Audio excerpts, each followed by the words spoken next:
오늘은 오늘과 내일도라는 제목으로 함께 나눌 말씀은 누가복음 13장 22절에서 35절 말씀입니다. 누가복음 13장 22절에서 35절 말씀입니다. 제가 한 절 여러분이 한 절 이렇게 교독하시고 마지막 합독하시겠습니다. 예수께서 각 성 각 마을로 다니사 가르치시며 예루살렘으로 여행하시더니 어떤 사람이 여짜오되 주여 구원을 받은 자가 적으니이까 그들에게 이르시되 좁은 문으로 들어가기를 힘쓰라. 내가 너희에게 이르노니 들어가기를 구하여도 못하는 자가 많으리라. 집 주인이 일어나 문을 한 번 닫은 후에 너희가 밖에 서서 문을 두드리며 주여 열어주소서 하면 그가 대답하여 이르되 나는 너희가 어디에서 온 자인지 알지 못하노라 하리니 그때 너희가 말하되 우리는 주 앞에서 먹고 마셨으며 주는 또한 우리의 길거리에서 가르치셨나이다 하나 그가 너희에게 말하여 이르되 나는 너희가 어디에서 왔는지 알지 못하노라. 행악하는 모든 자들아 나를 떠나가라 하리라. 너희가 아브라함과 이삭과 야곱과 모든 선지자는 하나님 나라에 있고 오직 너희는 밖에 쫓겨난 것을 볼 때에 거기서 슬피 울며 이를 갈리라. 사람들이 동서남북으로부터 와서 하나님의 나라 잔치에 참여하리니 보라 나중된 자로서 먼저 될 자가 있고 먼저 된 자로서 나중 될 자도 있느니라 하시더라. 곧 그때에 어떤 바리새인들이 나와서 이르되 나가서 여기를 떠나소서 헤롯이 당신을 죽이고자 하나이다. 이르시되 너희는 가서 저 여우에게 이르되 오늘과 내일은 내가 귀신을 쫓아내며 병을 고치다가 제3일에는 완전하여 지리라 하라. 그러나 오늘과 내일과 모레는 내가 갈 길을 가야 하리니 선지자가 예루살렘 밖에서는 죽는 법이 없느니라. 예루살렘아 예루살렘아 선지자들을 죽이고 내게 파송된 자들을 돌로 치는 자여 암탉이 제 새끼를 날개 아래에 모음같이 내가 너희의 자녀를 모으려 한 일이 몇 번이냐. 그러나 너희가 원하지 아니하였도다. 합독하시겠습니다. 보라 너희 집이 황폐하여 버림바 되리라. 내가 너희에게 이르노니 너희가 주의 이름으로 오시는 이를 찬송하리로다 할 때까지는 나를 보지 못하리라 하시니라. 아멘. 오늘은 오늘과 내일도라는 제목으로 말씀을 나누려고 합니다. 예수님께서 공생애 동안 철저하게 하나님의 뜻을 따라 사셨습니다. 안식일에 귀신 들려 몸이 꼬부라진 여인을 고치신 예수님은 겨자씨와 누룩을 통한 천국에 대한 비유를 해주셨습니다.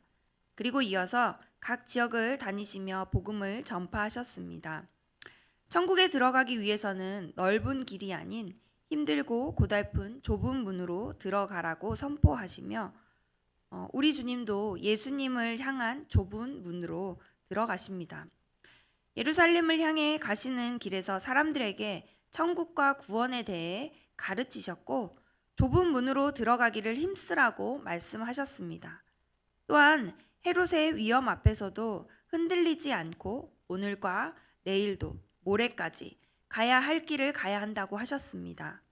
오늘 말씀을 통해 신앙의 본질과 주님의 뜻을 향한 변함없는 걸음을 깊이 생각해 보는 시간이 되기를 소망합니다. 예수님께서 가르치실 때 어떤 사람이 구원과 관련된 질문 하나를 합니다. 그런데 일반적으로 던지는 구원의 질문과는 좀 다른 질문을 던집니다. 구원은 어떻게 받습니까? 구원받는 방식이 뭡니까? 라는 일반적인 질문이 아니라 구원받는 자가 많습니까? 적습니까? 이런 특이한 질문을 던집니다. 그런데 예수님께서 이런 이상한 질문에도 성실하게 답을 해주십니다. 그 이유는 이 질문의 내용도 중요하기 때문입니다. 그래서 예수님은 24절에 이렇게 말씀하십니다. 제가 읽어보겠습니다. 좁은 문으로 들어가기를 힘쓰라. 내가 너희에게 이르노니 들어가기를 구하여도 못하는 자가 많으리라. 들어가기를 구하여도 못하는 자가 많으리라 하십니다. 여러분, 이 한 줄에 엄청난 내용이 함축돼 있습니다. 내용을 가만히 보면 구원받는 숫자가 다수인지 소수인지는 말씀을 하지 않으십니다. 몇 명이 구원을 받아야 다수이고 몇 명이 구원을 받아야 소수인지 이 기준이 없기 때문에 그 구체적인 말씀을 하실 수 없는 것입니다. 그런데 이 답변의 내용이 무서운 이유는 구원받을 자가 몇 명인지는 비밀이지만 내가 구원받았다고 생각하는 사람보다 실제로 구원받는 사람의 수가 더 적을 것이고 구원받기를 원하는 사람보다 못 받는 사람이 더 많을 것이라는 것입니다. 그러면 왜 믿는 사람도 많고 원하는 사람도 많은데 구원에 이르는 사람은 그보다 적은 걸까요? 이유를 24절에 밝히시는데요. 그 이유는 구원으로 들어가는 문이 좁은 문이기 때문이라고 말씀하십니다. 마태복음 7장에도 나와 있는 표현인데 예수님은 좁은 문과 넓은 문을 비교하셨습니다.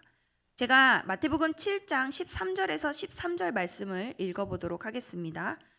좁은 문으로 들어가라. 멸망으로 인도하는 문은 크고 그 길이 넓어 그리로 들어가는 자가 많고 생명으로 인도하는 문은 좁고 길이 협착하여 찾는 자가 적음이라. 말씀에 기록된 대로 구원의 문제에 있어 인간의 제3의 문은 없습니다.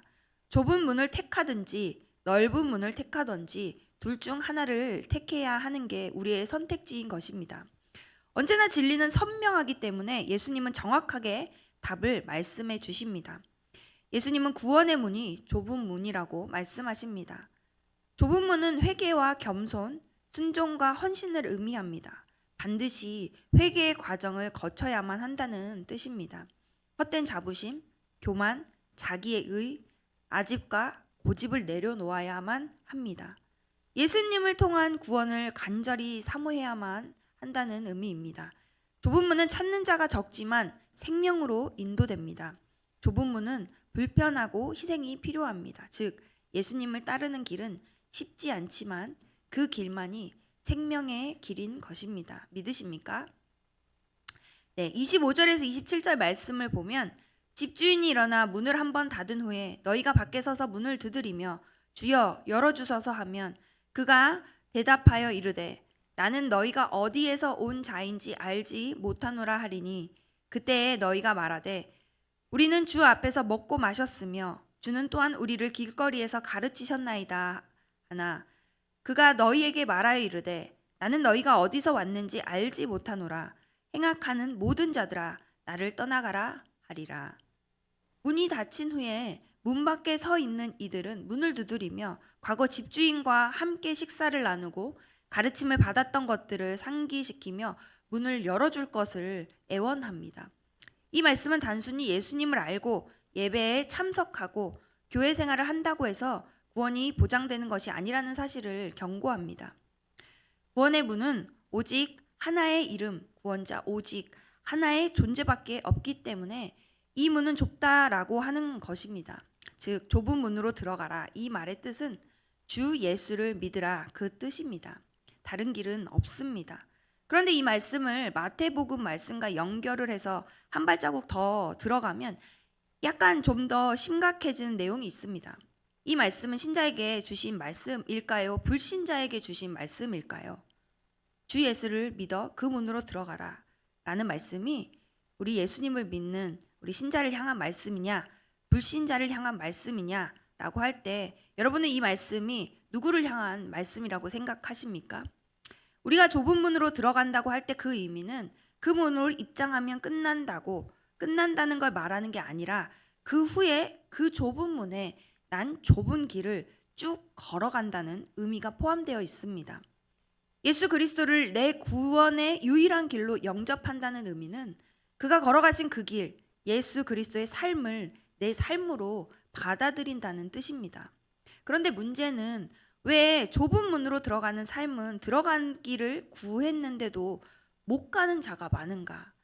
이것은 좁은 길을 몇 발자국 걸어가다가 그냥 넓은 길로 돌이키는 사람이 많다라고 말씀하시는 겁니다. 많은 사람들이 예수님에게 구원의 은혜를 바랍니다. 그런데 그래서 그 은혜를 구하기를 위해서 교회에 나옵니다. 예수님을 믿습니다. 바라기는 바라는데 문제는 예수님을 내 생활의 방식, 내 일상으로 받아들이는 문제는 전혀 다른 문제인 것입니다. 이걸 적용해 보자면 제가 요즘 주목하는 새로운 중독이 하나 있습니다. 해외여행 중독인데요. 생각보다 해외여행에 중독된 사람들이 굉장히 많습니다. 일상을 벗어나서 한 번씩 여행을 가는 건 정말 좋은 경험이고 또 도전입니다. 그런데 문제는 해외여행을 갔을 때 느껴지는 그 이국적인 느낌, 또 내가 살던 일상을 완벽하게 떠나서 다른 세상으로 갔을 때 느껴지는 그 자유함, 나를 아는 사람도 아무도 없고 다른 세상에 가서 초조함도 없고 쫓기는 것도 없고 압박감도 없고 내가 일어나고 싶은 시간에 내가 가고 싶은 곳을 가고 내가 먹고 싶은 것을 먹는 그 꿈 같은 자유, 이것을 느꼈을 때 문제는 그 느낌에 중독이 되는 겁니다. 그리고 그 여행을 한번 갔다가 현실로 돌아오면 그 현실에 적응을 못하고 계속 여행을 가고 싶은 충동이 일어나죠. 물론 현실이라는 건 반복되는 무료함도 있고 또 압박도 있고 경쟁도 있습니다. 거기서 맛보는 실패와 좌절감이 있는 게 우리가 살아가는 현실입니다. 그런데 우리 모두는 그 현실에서 대가를 치르고 나의 미래를 얻기 위해 그런 현실을 살아갑니다. 그런데 여행에 중독이 되어버리면 자꾸 현실에서 여행으로 도망을 가게 되고 돈을 버는 목적이 여행비를 벌기 위해서 돈을 벌고 돈이 모이면 또 괴로움이 없는 곳으로 훌쩍 떠나게 됩니다. 그러다가 돈이 떨어지면 다시 괴로움이 있는 세상에 와서 아주 짧게 돈을 벌다가 다시 환상의 세계로 떠나는 반복을 하는데 문제는 정신을 차려보면 늘 나의 고통스러운 현실을 도피했던 탓에 모아놓은 게 없고 그 여행으로 도피마저도 할 수 없어 괴로운 삶이 되는 것입니다. 여행을 좋아하는 분들이 모두 다 그런 건 아니겠지만 신앙생활을 여행하듯이 하는 분들을 보면 예수님을 내 생활로, 내 삶으로 받아들이는 게 아니라 이처럼 고민이 있고 내가 힘들 때 잠깐 위로받기 위해서 들리는 곳이고 또 신앙생활을 하면서 부담이 되고 요구하는 게 많아져 이것 때문에 고민이 생기면 거기서 편한 길을 찾는 이런 삶의 태도가 바로 넓은 길을 따라가는 삶의 태도라는 것입니다. 28절에서 30절의 말씀을 보면 너희가 아브라함과 이삭과 야곱과 모든 선지자 하나님 나라에 있고 선지자는 하나님 나라에 있고 모든 너희는 밖에 쫓겨난 것들을 볼 때에 거기서 슬피 울며 이를 갈리라. 사람들이 동서남북으로부터 와서 하나님의 나라 잔치에 참여하리니 보라 나중된 자로서 먼저 될 자도 있고 먼저 된 자로서 나중될 자도 있느니라 하시더라. 이에 예수님은 대조를 통해 이 이야기를 매듭 짓습니다. 예수님은 당시 이스라엘 자손들이 가진 폐쇄적 구원관을 깨트리셨습니다. 그들의 조상들이 안식하고 있는 곳에 그들은 이룰 수 없음을 깨닫는 순간 슬피 울며 이를 갈리라 라고 표현하시며 격한 감정이 폭발하게 될 것을 말씀하셨습니다. 이는 그들이 단 한 번도 생각하지 못한 경우였습니다. 이와 대조적으로 예수님은 하나님의 잔치에 참여할 대상을 특정하지 않고 동서남북으로부터 온 사람들로 확장하셨습니다. 이 역시 그들이 단 한 번도 생각하지 못한 경우였습니다. 이스라엘은 그토록 기대하던 참된 안식에 이를 수 없고 사방에서 몰려들어 신분조차 알 수 없는 이방인들은 그곳에 이르러 참된 안식을 누릴 것이라는 말씀은 큰 충격이었을 것입니다. 이방인과 이스라엘을 빗대어 처음 된 자들이 나중되고 나중된 자들이 먼저 되는 역설적인 일이 일어날 것이라고 말씀하십니다. 예수님은 그릇된 선민의식에 사로잡혀 그들로 하여금 당장 방향을 바꿔 좁은 문으로 향할 것을 촉구하신 것입니다. 오늘날 우리도 신앙의 겉모습만 머물러 있지는 않는지 돌아보아야 합니다. 진정한 회개와 순종으로 좁은 문을 향해 나아가는 믿음이 필요합니다. 예수님의 가르침이 정점에 달했을 때 어떤 바리새인들이 나타났습니다. 바리새인들이 예수님께 다가와 헤롯이 당신을 죽이려 하니 떠나소서라고 말합니다. 그러나 예수님은 흔들리지 않으시고 오히려 사명을 향해 나아가십니다. 예수님은 헤롯을 여우라고 부르시며 오늘과 내일 그리고 모레까지 사명을 이루기 위해 가야 한다고 말씀하십니다. 여기서 오늘과 내일도 라는 말은 예수님의 사명이 하루아침에 끝나는 것이 아니라 하나님의 계획 속에서 차근차근 이루어져야 함을 나타냅니다. 우리의 신앙도 마찬가지입니다. 하나님의 뜻을 따르는 삶은 하루의 결단으로 끝나는 것이 아니라 날마다 지속적인 순종이 필요합니다. 예수님은 선지자가 예루살렘 밖에서는 죽는 법이 없느니라고 말씀하십니다. 이는 구약시대 예레미야, 스가랴 등 선지자들이 예루살렘에서 핍박받고 죽임을 당한 역사적 사실을 반영합니다. 예수님께서도 그 길을 가시겠다는 것입니다. 예수님은 예루살렘을 바라보시며 탄식하십니다. 예루살렘은 예루살렘의 사람들을 말하며 나아가 이스라엘 민족 전체를 의미합니다. 예수님은 암탉이 제 새끼를 날개 아래 모음과 같이 부모된 마음으로 그들의 조상 때부터 선지자들과 사자들을 보내어 예루살렘을 보호하고자 하셨음을 말씀하셨습니다. 그럼에도 그들을 죽이고 돌로 친 사실을 상기시키며 하나님의 구원을 거부한 이가 누구였는지 똑똑히 밝히셨습니다. 그럼에도 본문은 예수님은 예루살렘의 멸망의 선언으로 끝나지 않습니다. 분명한 예루살렘의 멸망은 선언하되 동시에 회복에 대한 소망을 전하셨습니다. 한글 성경 개역 개정이나 새번역 또 공동 번역은 나를 보지 못하리라 라고 다소 우울하게 끝맺지만 원어 성경은 주의 이름으로 오시는 이를 찬송하리로다 로 희망차게 끝맺습니다. 영어 성경 역시 이를 반영합니다. 오늘 본문에서 예수님은 좁은 문을 통해 들어가야 함을 강조하시며 겉모습만이 아니라 진정한 믿음과 순종이 필요함을 말씀하십니다. 또한 예루살렘에서 십자가를 향해 나아가시는 담대한 모습과 그들을 향한 사랑과 탄식을 보여주셨습니다. 예수님은 신앙의 목적이 여행이 아니라 거룩이 되어서 좁은 길을 갈 때 그 끝에서 만나게 되는 게 구원이라는 것을 알려주십니다. 우리의 신앙도 하루의 결단으로 끝나지 않습니다. 오늘과 내일도 그리고 모레까지 믿음의 길을 걸어야 합니다. 예수 그리스도는 위로나 심이 아니고 내 삶이고 현실입니다. 예수 그리스도를 믿는다는 믿음은 생활입니다. 그래서 좁은 길 가는 사람에게 예배는 이벤트가 아니라 끝없는 적용이고 나의 생활입니다. 문제가 있을 때, 어려움이 있을 때만 펼치고 답을 구하는 것이 아니라 말씀을 통해 날마다 적용하고 해석하는 삶으로 좁은 길 가는 오늘과 내일도 주님을 따르는 삶을 살아가는 우리 도사랑교회 모든 성도님들 되시기를 소망합니다. 오늘 이 말씀을 기억하며 함께 기도하기를 원합니다. 첫 번째, 우리가 좁은 문으로 들어가길 힘쓰게 하시고 오늘과 내일도 하나님 나라를 바라보며 주님을 따르는 믿음의 길을 걸어가게 하옵소서.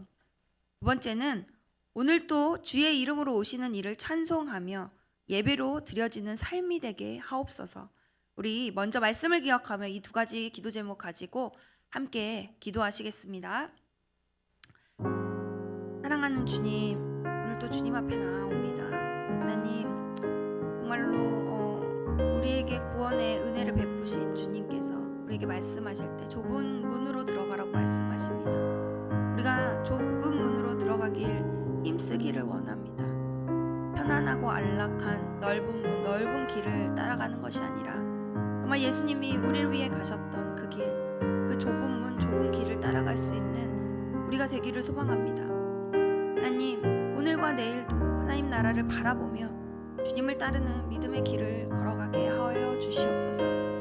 그렇게 믿음의 길을 따라가는 삶이 되게 하여 주시고 한 걸음 한 걸음이 지치고 어렵다 할지라도 그곳에 함께 하시는 정말 예수님을 붙들고 그 한 걸음 한 걸음을 내디르며 그 걸음마다 함께 하시며 동행하시며 힘주시는 그 은혜를 누리며 그렇게 하나님 나라 소망하며 바라보며 하나님 그 믿음의 길을 따라갈 수 있도록 인도하여 주시옵소서. 오늘도 주의 이름으로 오시는 이를 찬송하며 예배로 드려지는 삶이 되기를 원합니다.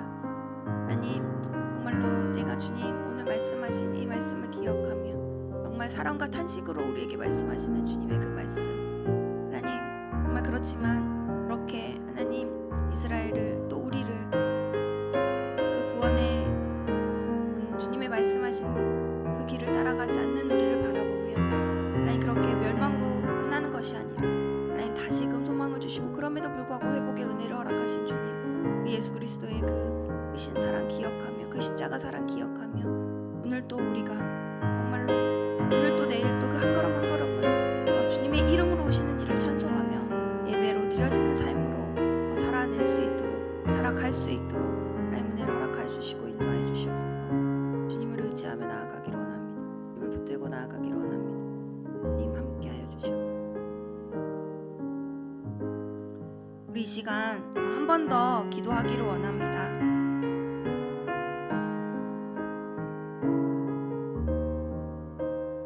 새롭게 시작된 다락방에 사랑과 은혜가 넘치게 하시고 또 로마서 말씀으로 훈련하는 사역 훈련 가운데 능력이 나타나게 하시며 준비되고 있는 풍삼초를 통해 은혜가 풍성하게 흘러가는 저사랑 공동체 되도록 은혜를 주시옵소서. 또 이 나라를 긍휼히 여기시고 하나님의 공의와 정의가 흐르게 하시며 오직 예수 그리스도가 모든 문제의 해답임을 믿고 맡기는 우리가 될 수 있도록 우리 한 번 더 기도하시고 또 각자 가지고 나오신 기도 제목 가지고 하나님 앞에 나아가는 시간 갖도록 하겠습니다. 함께 기도하시겠습니다. 사랑하는 주님, 우리 더사랑 공동체에 새롭게 다락방이 개편되어 또 사랑과 은혜를 나누고 있습니다. 하나님, 이 귀한 공동체 가운데 하나님 함께하여 주셔서 하나님 사랑과 은혜가 풍성히 흘러갈 수 있도록 인도하여 주시고 하나님 또한 로마서 말씀을 통해 훈련하는 사역 훈련 가운데 그 하나님 말씀의 능력을 경험할 수 있도록 인도하여 주시옵소서. 또 준비되고 있는 풍삼초에 또 은혜를 나누는 시간 가운데 하나님 풍성하게 흘러가는 그 은혜가 하나님 우리 성도들 한 명 한 명에게 또 그렇게 흘러 우리 더사랑 공동체 가운데 가득 흘러 넘칠 수 있는 은혜를 허락하여 주시옵소서. 하나님 또한 이 나라를 긍휼히 여겨주시고 하나님의 공의와 정의가 흐르게 하시며 오직 예수 그리스도가 모든 문제의 해답임을 믿고 맡기는 그렇게 예수 그리스도를 의지하며 정말 그분의 능력을 붙들고 하나님 이 나라의 정의와 공의가 흘러갈 수 있도록 하나님 기도로 더욱더 우리의 몸과 마음을 겸손하게 낮춰 주님께 맡겨드릴 수 있도록 그리고 주님이 하실 일들을 바라보며 주가 하나님 되심을 고백할 수 있도록 인도하여 주시옵소서. 모든 삶의 문제 가운데 모든 마음의 어려움 가운데 하나님 또 육신의 연약한 가운데 주님께서 정말로 그곳에 찾아가시고 그 문제의 그 어려움에 주님의 그 피 묻은 손이 안수함으로 하나님 정말로 물로 씻은 듯 물로 태운 듯 깨끗하게 되는 하나님 그 문제 가운데 문제보다 크신 주님께서 역사하심으로 온전히 가장 좋은 것으로 주시고 가장 선한 것으로 주시는 완전하신 하나님 선하신 하나님이 선포되어질 수 있도록 하나님 인도하여 주시고 주장하여 주시옵소서. 오늘도 주님 앞에 나아갑니다. 온전히 주님께 맡겨드립니다.